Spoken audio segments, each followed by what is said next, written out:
The ship was falling apart around him. Jack Cole pulled hard on the controls, but nothing responded.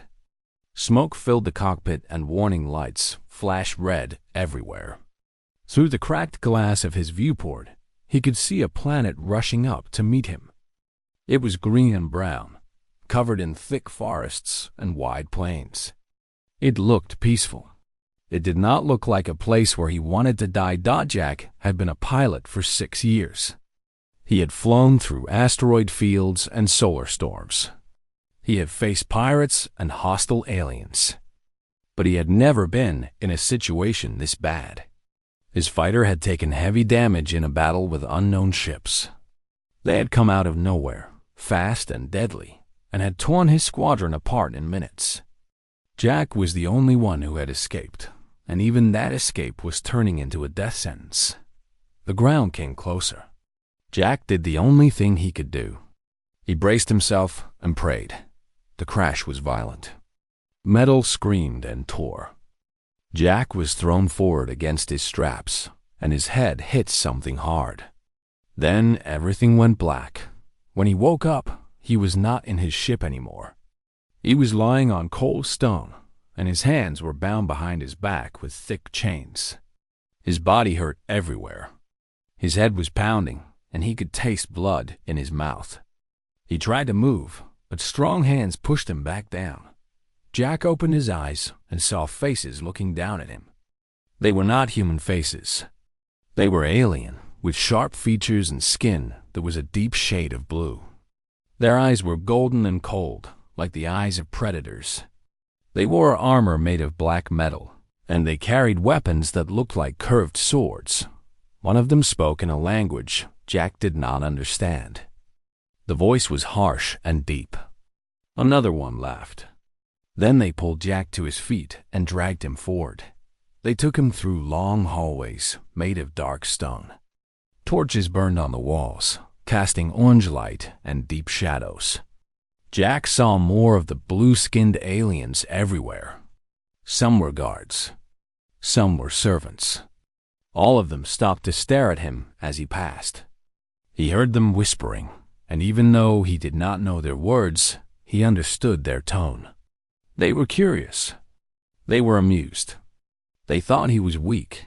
Finally, they brought him to a great hall. It was enormous, with high ceilings and massive pillars carved with images of battles and warriors. At the far end of the hall, there was a throne made of black stone and gold. A figure sat upon it, watching Jack with sharp golden eyes.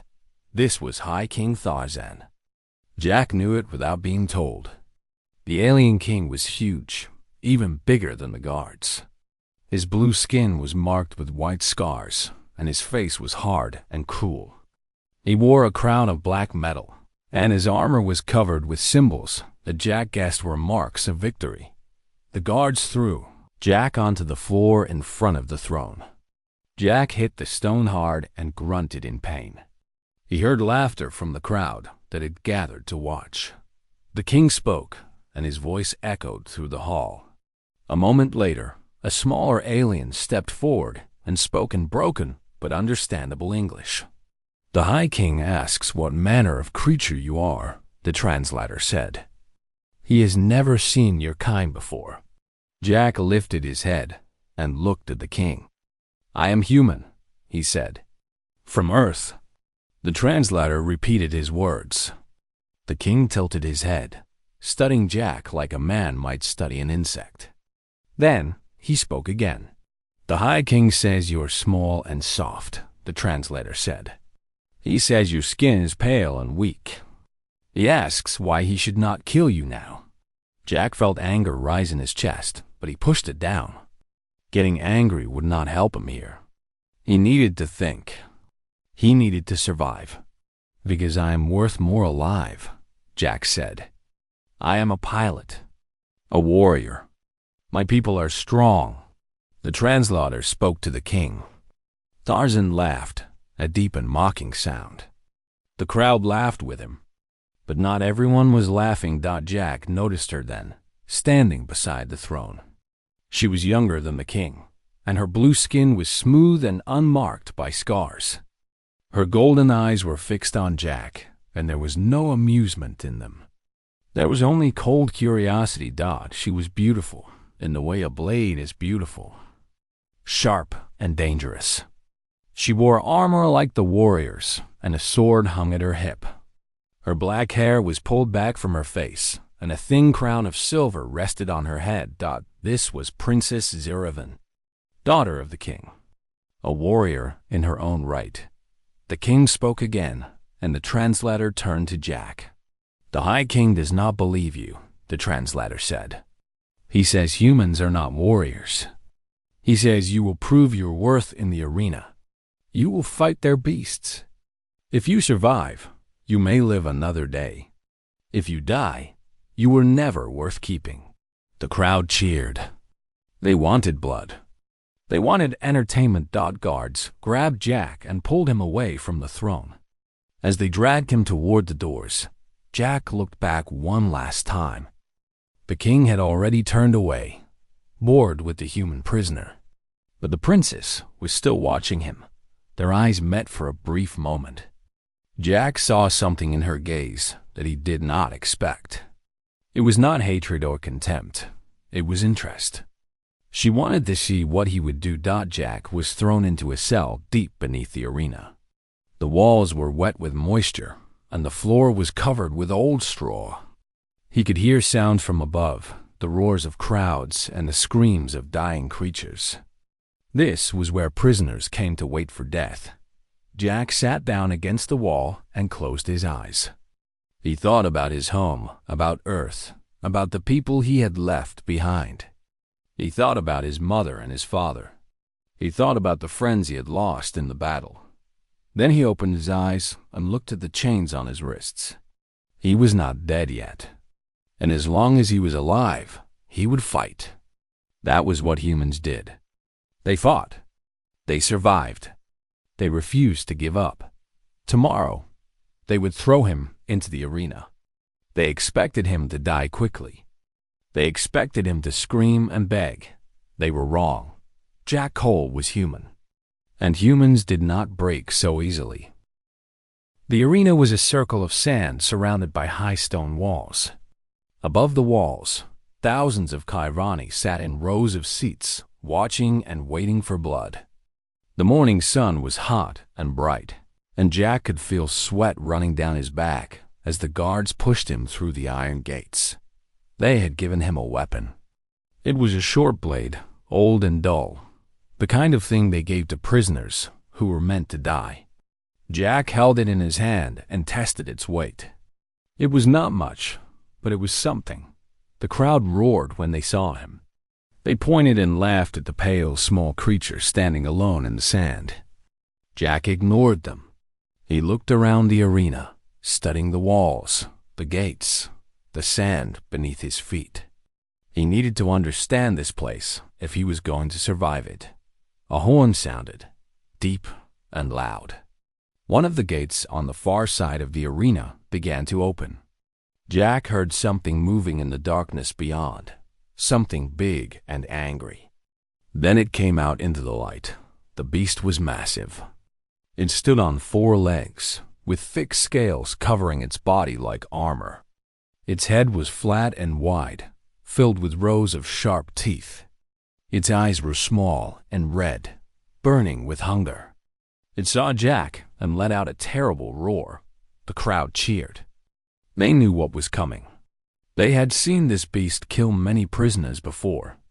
Jack did not run. Running would only make him tired, and the beast was faster than it looked. Instead, he moved slowly to the side, keeping his eyes on the creature.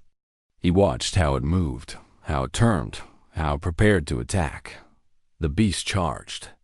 It was incredibly fast, crossing the arena in seconds. Jack waited until the last moment, then threw himself to the side. The beast rushed past him, its claws tearing through the air where he had been standing. Jack rolled and came up on his feet, breathing hard. The crowd went quiet for a moment. They had not expected him to survive the first attack. The beast turned and charged again. This time, Jack was ready. He dodged to the side once more, but as the creature passed, he swung his blade at its leg. The dull edge barely cut through the scales, but it was enough to make the beast stumble. It roared in anger and pain. Jack kept moving. He could not kill this thing with strength. He was too small, and his weapon was too weak. But he could be faster. He could be smarter. He could wear it down. The fight went on for a long time. Jack dodged and struck, over and over again. The beast grew more and more frustrated. Its attacks became wild and careless. Jack used that against it, leading it into the walls, making it waste its energy. Finally, the beast made a mistake. It lunged at Jack with its mouth open wide, trying to bite him in half. Jack dropped to the ground and rolled under the creature's body. Then he drove his blade up into its soft belly, pushing with all his strength. The beast screamed. It thrashed and kicked, but Jack held on. He twisted the blade and pulled it across, opening a deep wound. Blood poured out onto the sand, hot and dark.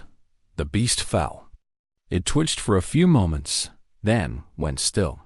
Jack stood over the dead creature, covered in blood that was not his own. He was breathing hard, and his arms were shaking with exhaustion. But he was alive. The arena was silent. No one was laughing now. The Caravani stared at the human who had done what no soft creature was supposed to do. He had killed one of their beasts. Then someone began to clap. It was slow at first, then faster. Others joined in.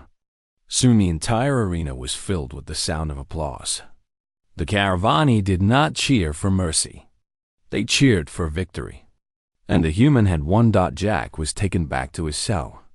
He collapsed onto the floor and slept for hours. The next day, they sent him back to the arena. This time, he faced two beasts. He killed them both. The day after that, there were 3. Jack survived, though he took wounds that would have killed most beings. His arm was slashed open, and his ribs were cracked. But he refused to fall. He refused to die. By the 5th day, the whispers had spread through the entire kingdom. The soft creature from the unknown world was still alive. He had killed 7 beasts. He fought like something they had never seen before. He took terrible punishment and kept standing. He adapted to every challenge they threw at him. The Caravani did not understand. Their warriors were strong and proud, but when they were beaten, they stayed down.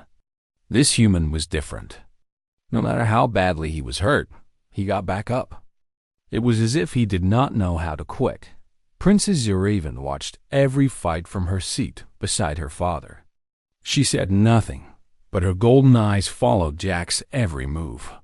She had seen countless warriors die in this arena. She had never seen anything like this human. On the night after his 5th victory, Zuraven did something she had never done before. She left the palace alone and went down to the cells beneath the arena. The guards let her pass without question. She was the princess. No one would dare stop her. She found Jack sitting against the wall of his cell. His wounds had been treated, but he still looked terrible. His face was bruised and swollen. His body was covered with cuts and bandages. But his eyes were clear and alert when he looked up at her. Zuraven stood outside the bars and studied him in silence. Jack studied her back. "Why do you keep fighting?" she asked. Her English was better than the translator's. She had been learning.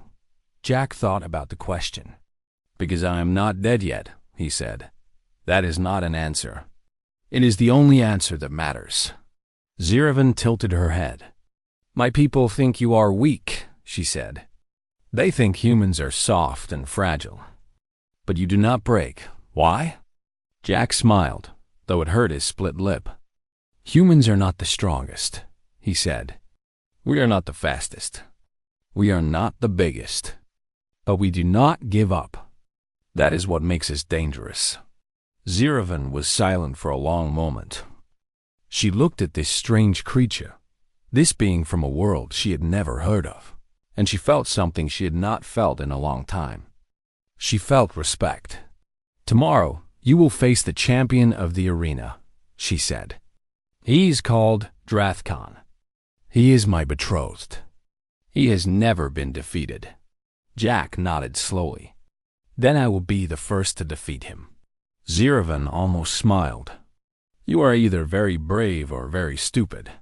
"Maybe both," Jack said. The princess turned and walked away. But at the door, she stopped and looked back at him.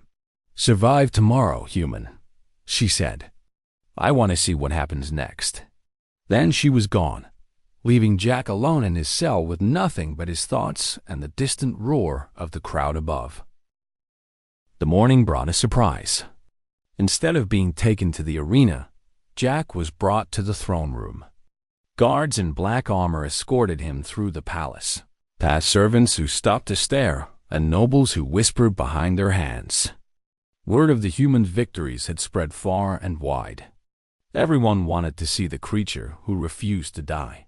High King Tharzan sat on his throne, looking down at Jack with a mixture of annoyance and curiosity.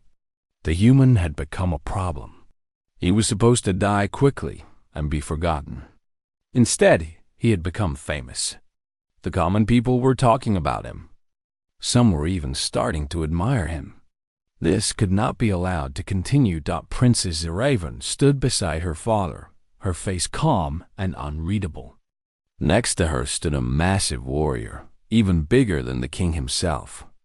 His skin was dark blue, almost black, and his body was covered with scars from countless battles.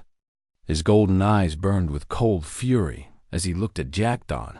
This was Drathkon, the champion of the arena, the deadliest warrior in the kingdom, the man who was promised to marry the princess. The king spoke, and the translator stepped forward. "The High King grows tired of this game," the translator said. "You have survived longer than any prisoner before you. This has been entertaining, but all entertainment must end." Jack said nothing. He stood straight despite his injuries and waited.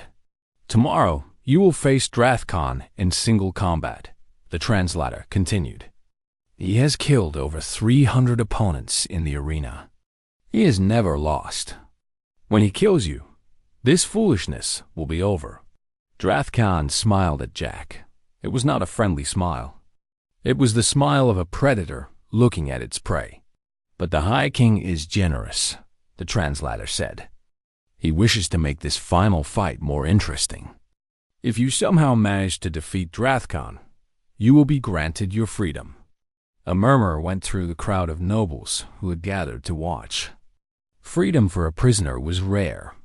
It was almost unheard of. The king raised his hand for silence. Then he smiled, a cruel and mocking expression. "And there is more," the translator said. "If you defeat Drathkon, you will also win his prize. You will win the Princess Ziravan herself." The throne room erupted in noise. Nobles shouted in outrage. Guards shifted uncomfortably. Ziravan's face went pale, then red with anger. She turned to her father and spoke quickly in their language, a voice sharp and furious. The king silenced her with a wave of his hand. He was enjoying this. He knew Drathkon would win. He knew the human would die. This was just his way of humiliating his stubborn daughter before her wedding. She had been defiant lately, questioning his decisions, showing too much independence. This would remind her of her place. Jack looked at Ziravan. He could see the fury in her eyes, the shame of being treated like a trophy instead of a person. He understood that feeling. He had felt it himself when they first threw him in chains. Drathkon stepped forward and spoke in broken English. "You will die slowly, human," he said. "I will break every bone in your body before I kill you. Then I will take my princess and forget you ever existed." Jack met his gaze without flinching. "We will see." The guards took Jack away, back to his cell beneath the arena. But this time, the walk felt different. The prisoners in the other cells watched him pass. They knew what was coming. They knew he was going to face Drathkon. None of them expected him to survive. Jack sat in his cell and thought about everything that had happened. He thought about his chances against a warrior who had never been defeated. They were not good. Drathkin was bigger, stronger, faster, and more experienced. In a fair fight, Jack would lose. But Jack had never believed in fair fights. Humans did not survive by fighting fair. They survived by being clever, by adapting, by finding weaknesses that others missed. That was what Jack needed to do now. He thought about the Kaivani warriors he had observed. They were powerful and skilled, but they fought in predictable patterns. They relied on their strength and their armor. They expected their opponents to fight the same way. When Jack did something unexpected, they were slow to adapt. He thought about Drathkon specifically. The champion was confident, maybe too confident. He had never faced a human before. He did not know what humans were capable of. Jack smiled to himself. It was not much of a plan, but it was something. Hours passed. The sun began to set, painting the sky orange and red through the small window of Jack's cell. He was almost asleep when he heard footsteps approaching. It was Ziraven. She stood outside his cell, just as she had the night before. But this time, her expression was different. There was no curiosity in her eyes now. There was determination. "I came to apologize," she said. "What my father did was wrong. You should not have to fight for a prize like me."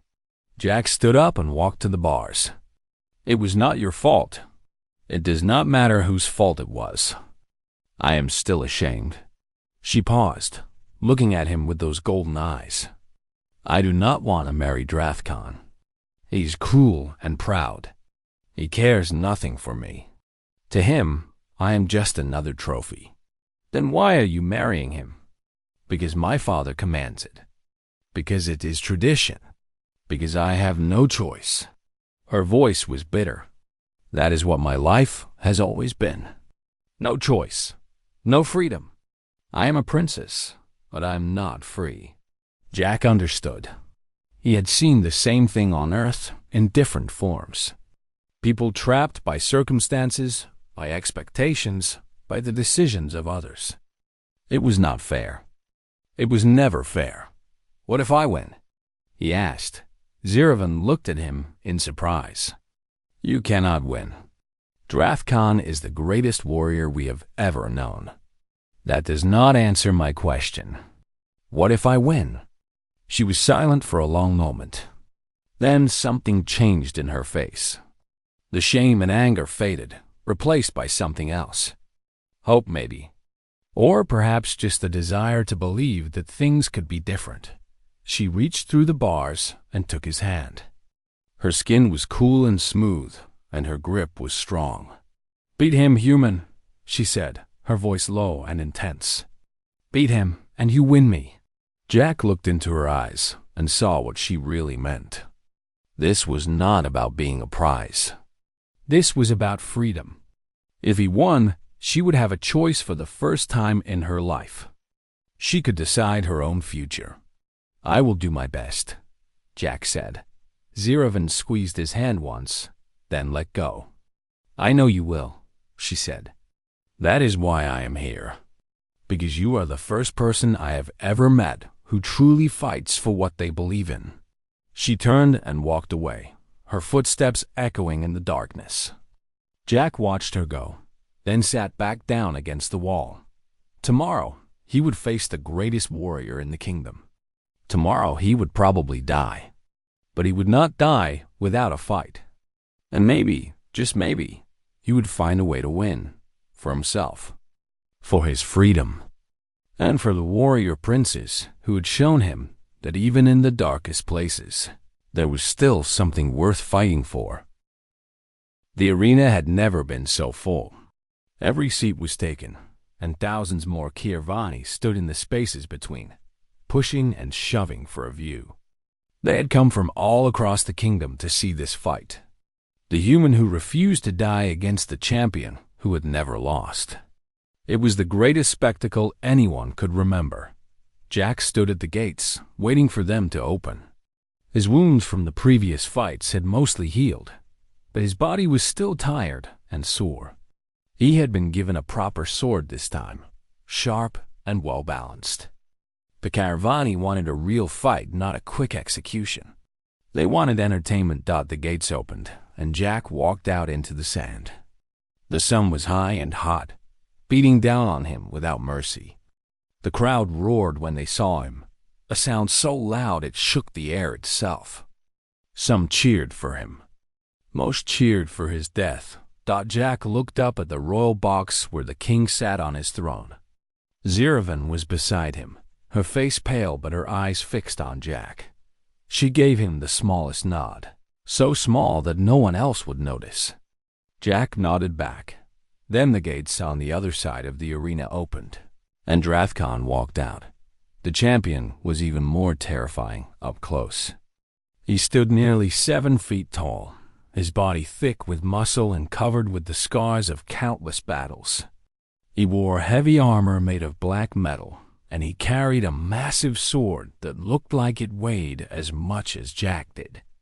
His golden eyes burned with confidence and contempt. Drathkon raised his sword above his head, and the crowd went wild. They loved him. He was their hero, their greatest warrior. He had never failed them before. The champion looked at Jack and laughed. "You should have stayed on your soft little world, human," he said. "Now you will die far from home, and no one will remember your name." Jack gripped his sword tighter. "Talk less. Fight more." Drathkon's smile faded. He did not like being spoken to that way. No one spoke to him that way. A horn sounded, and the fight began. Drathkon attacked first, swinging his massive sword in a wide arc that would have cut Jack in half. Jack jumped backward, feeling the wind of the blade pass inches from his chest. The champion did not stop. He swung again and again, each strike faster and more powerful than the last. Jack could do nothing but dodge and retreat. The crowd cheered with every swing. They could see what was happening. The human was outmatched. It was only a matter of time. Jack's mind raced as he dodged another strike. Drathkon was stronger than him, faster than him, better trained than him. There was no way Jack could beat him in a straight fight. He needed to think.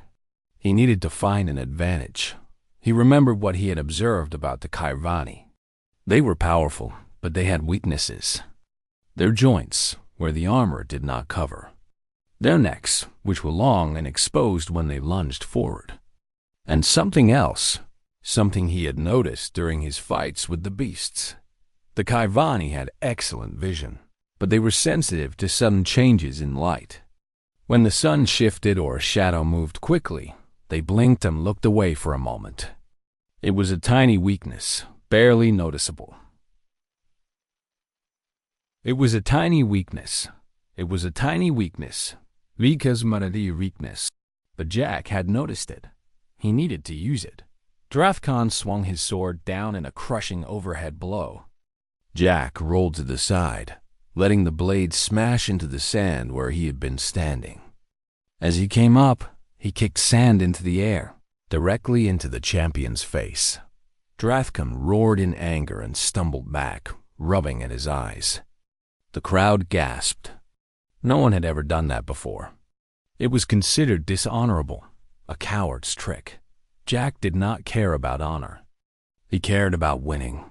He attacked while Drathkon was blinded, striking at the joints in his armor. His blade found the gap at the champion's elbow, cutting deep into the flesh beneath. Drathkon screamed and swung his sword wildly, but Jack was already moving away. The champion recovered quickly. His eyes were red and watering, but his fury was even greater than before. He charged at Jack with all his strength, swinging his sword with both hands. Jack dodged and struck, dodged and struck. He was like a small animal fighting a giant bear. Every hit he landed was small, but they added up. Cuts on the arms, cuts on the legs, a slash across the face that made Drathkon howl with rage. the crowd fell silent.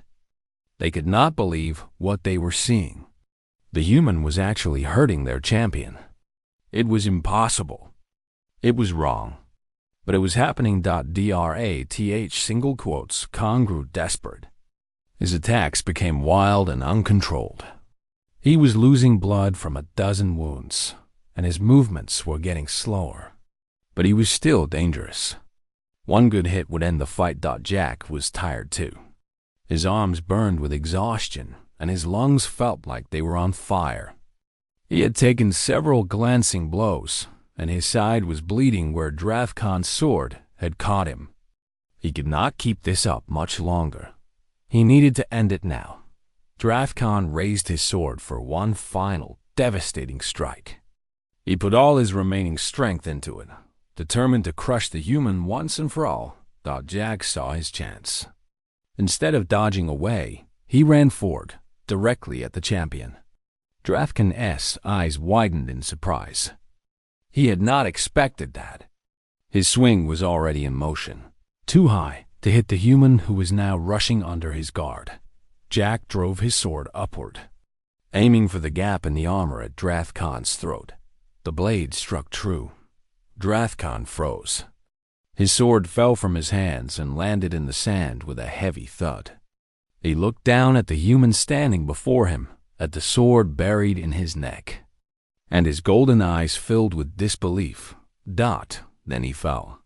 The greatest warrior the Gairvani had ever known crashed to the ground and did not move again. Jack stood over his body, gasping for breath.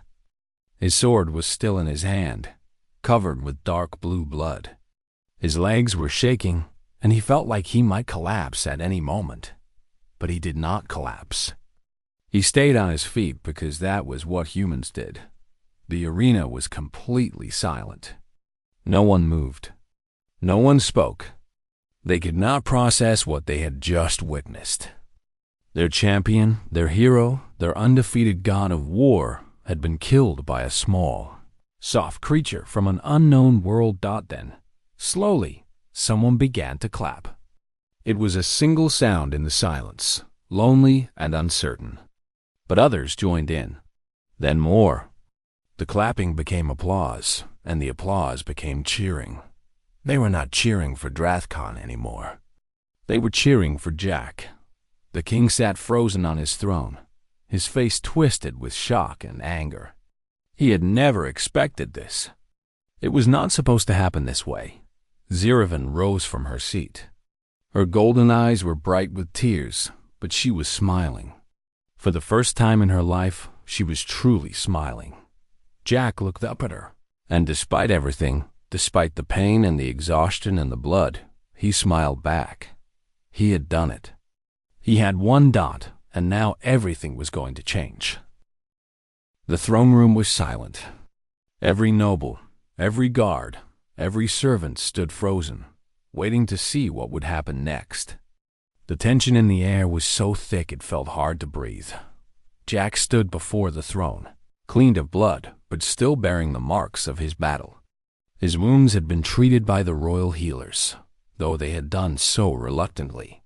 The human who had killed their greatest champion was not someone they wanted to help. High King Tharzan sat on his throne, his face dark with fury. He had not spoken since the fight ended. He had not moved. He simply stared at Jack with eyes full of hatred and disbelief. Princess Ziravan stood beside her father, but she was not looking at him. She was looking at Jack, and there was something new in her expression, something that had not been there before. Pride, perhaps, or hope. Finally, the king spoke. His voice was low and dangerous, like thunder in the distance. "You have killed my champion," he said, speaking in English so Jack would understand. "You have humiliated my kingdom. You have made fools of my people." Jack said nothing. There was nothing to say. "By ancient law, you have won your freedom," the king continued. "And by my own words, spoken before witnesses, you have won my daughter as well." He spat the words like they were poison in his mouth. The nobles murmured among themselves. They knew the law. They knew the king could not take back what he had promised, not without losing the respect of his people forever. The Caravani valued honor above all things. A king who broke his word was no king at all. Tar. Single quote. Suzanne rose from his throne and walked down the steps until he stood face to face with Jack. He was much taller than the human, and he used his height to try to intimidate him. Jack did not step back. "Take your prizes, human," the king said. "Take them and leave my world. If you ever return, I will kill you myself." Jack looked at the king for a long moment. Then he spoke, and his voice was calm and clear. "I will take my freedom," he said. "I have earned that, but I will not take the princess." The room went completely still. No one had expected that. Ziravan's eyes widened. She opened her mouth to speak, but Jack raised his hand. "Where I come from, we do not own people," Jack said. "We do not take them as prizes. The princess is not a trophy. She is a person. She has her own life, her own choices, her own future. I have no right to take that from her." He turned to look at Ziravan. "You are free," he said. "Not because I say so, but because you always were. I just gave you the chance to prove it." Ziravan stared at him. For a moment, she could not breathe. No one had ever spoken to her like that before. No one had ever treated her as anything other than a possession, a prize, a political tool. And now this strange creature from a distant world was standing before her, father's entire court, and declaring that she was free. The king laughed, but it was an ugly sound. "Free?" he said. "She is my daughter. She belongs to the throne. She belongs to herself," Jack said. "That is how it should be." Tarzan's face twisted with rage. He reached for his sword, ready to strike down this insolent human who dared to challenge him in his own throne room. But before he could move, Ziravan stepped forward. "Father," she said, her voice strong and steady, "by ancient law, the victory belongs to the human. And by your own words, I am his prize. But if he chooses not to claim me, then by the same law, I become free. I can choose my own path." The king hesitated. He knew the law as well as she did. He had trapped himself with his own arrogance. Ziravan continued, "I choose to leave with the human, not as his property, but as his equal. I will go to his world as an ambassador of our people. I will build a bridge between our species, a partnership that will make both our civilizations stronger." The nobles erupted in arguments. Some supported her. Some called her a traitor. The king stood in the center of it all, his face red with fury, but his hands empty of options. Finally, he raised his hand for silence. The room obeyed. "Go then," he said to his daughter. His voice was cold and bitter. "Leave your home, your people, your family. Follow this human to his soft little world. But know this, you are no longer my daughter. You are no longer a princess. You are nothing." Ziravan met her father's eyes without flinching. "I was never anything to you," she said. "Just another prize to be given away. At least now I can be something to myself." She turned and walked to Jack's side. Together, they faced the throne one last time. "Humans are not weak," Jack said. "We are not soft. We are survivors. We adapt. We endure. We never give up. And we do not break those who stand with us." He looked at Ziravan and smiled. "Your daughter is not losing her kingdom. She is gaining a galaxy. Our people will welcome her. And one day, the Caravani will understand what they lost today." The king said nothing. There was nothing left to say. Jack and Ziravan walked out of the throne room together, past the guards who stepped aside, past the nobles who stared, past the servants who whispered. They walked through the palace, through the streets of the capital, all the way to the landing field where a ship was waiting. It was a Caravani transport, given to them reluctantly as part of the terms of Jack's freedom.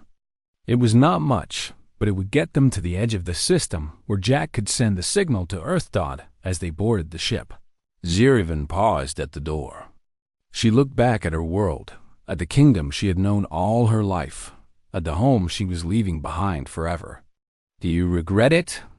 Jack asked. Ziravan thought about the question. Then she shook her head. "No," she said. "For the first time in my life, I am making my own choice." "How can I regret that?"